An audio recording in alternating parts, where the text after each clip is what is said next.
Olá, meu nome é Vanessa e hoje nós vamos falar sobre Johann Henrique Pestalozzi.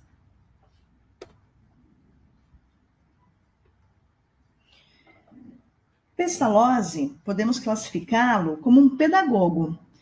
Na verdade, porque ele exerce aí o papel de um pedagogo, né? E qual seria esse papel, né? De atuar no que está relacionado ao processo de ensino-aprendizagem. Pestalozzi nasceu em Zurique em 1746 e 20 anos depois ele se casou. E junto com a sua esposa começou uma primeira experiência na área da educação.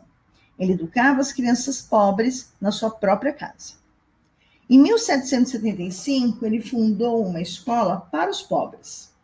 As crianças trabalhavam no campo e tinham aula depois. Ele chamou esse método de escola do trabalho. Em 1798, em uma outra cidade também na Suíça, ele mergulhou de vez no trabalho de formador como pedagogo mesmo. E aí, então, ele falece em 1827, aos 81 anos. Vamos ver, então, quais são as ideias pedagógicas do Pestalozzi. Por que ele é tão importante para nós, pedagogos? Bom, as ideias pedagógicas dele, na verdade, comportavam o quê, né? Em preparar as pessoas para o que elas devem ser na sociedade. Pestalozzi, na educação, na área da educação, ele tinha duas metas. A primeira, fazer com que o homem atinja sua plenitude, sendo completo, totalitário, tanto na vida religiosa como para a sociedade. Então, ele deveria ser uma pessoa boa, honesta, humilde, humana. Tá aí, então, a mais completa humanidade, né? Seria essas características, né? A segunda meta é ter uma educação atual, cronológica. Para aquela época, é claro, que não fosse parecida com a que existia antes, que era a jesuítica, né? Se naquela época precisavam, por exemplo, de pessoas que ajudassem no trabalho de marcenaria, por exemplo, então deveria existir uma escola para isso, para ensinar como ser marceneiro.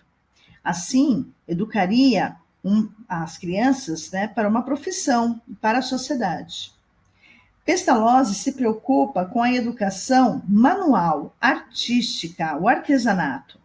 Vale lembrar aí, né, de que na Suíça, e nessa época, ainda não tinham fábricas. Tudo bem? Qual é a proposta, ou as propostas aí pedagógicas do Pestalozzi? O que ele oferece, né, para o ensino e para a aprendizagem aí das crianças, né?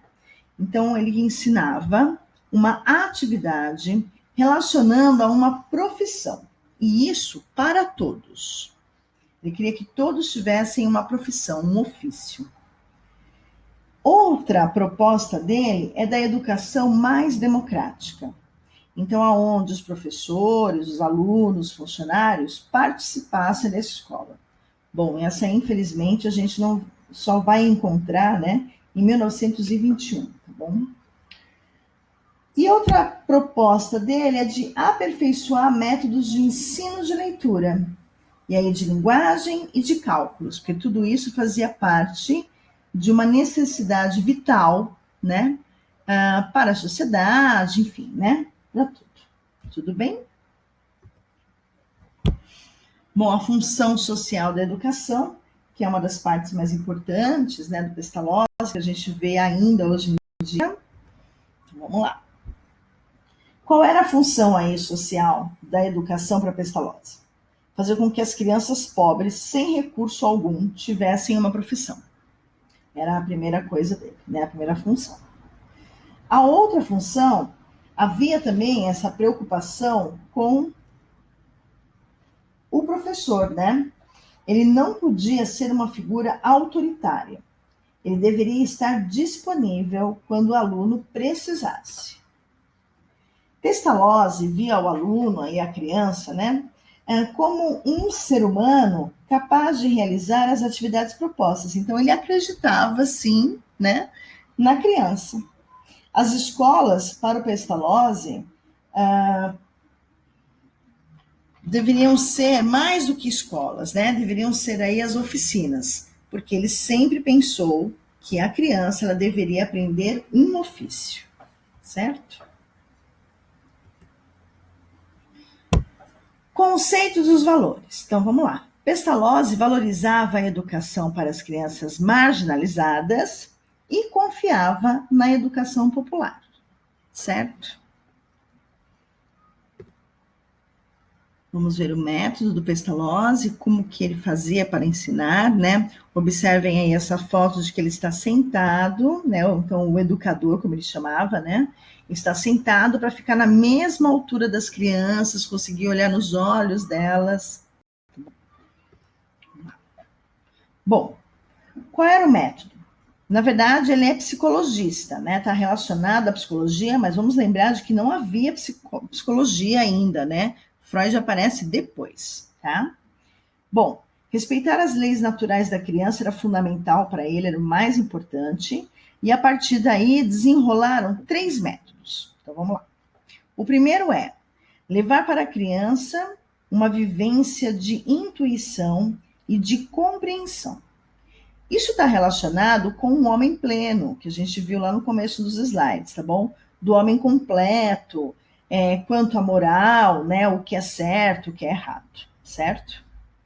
Outro método é do conceituar fazendo associações. Então, quando uma coisa está ligada à outra. Por exemplo, se eu caio, eu me machuco, talvez eu precise de um médico, eu faço minha mãe, meus pais, enfim, se preocuparem comigo, não posso mais sair, e por aí vai, né? Então, uma coisa leva a outra, e aí então a gente faz associações, tá? Bom, conseguir identificar os pontos de vista para colocá-los em prática. Tudo aquilo que sei, coloco em prática porque consigo fazer a leitura do mundo que me rodeia. E isso é uma das coisas mais importantes aí também para o Pestalozzi. Tudo bem? Vamos lá, vamos às conclusões. Então, o que a gente entende, né, pela metodologia e as ideias do Pestalozzi, né?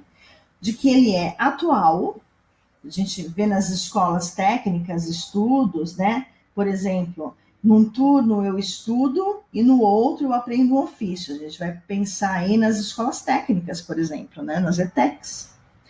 Ele tem um espírito social, sempre se preocupou com os mais pobres, está sempre relacionado à caridade, certo?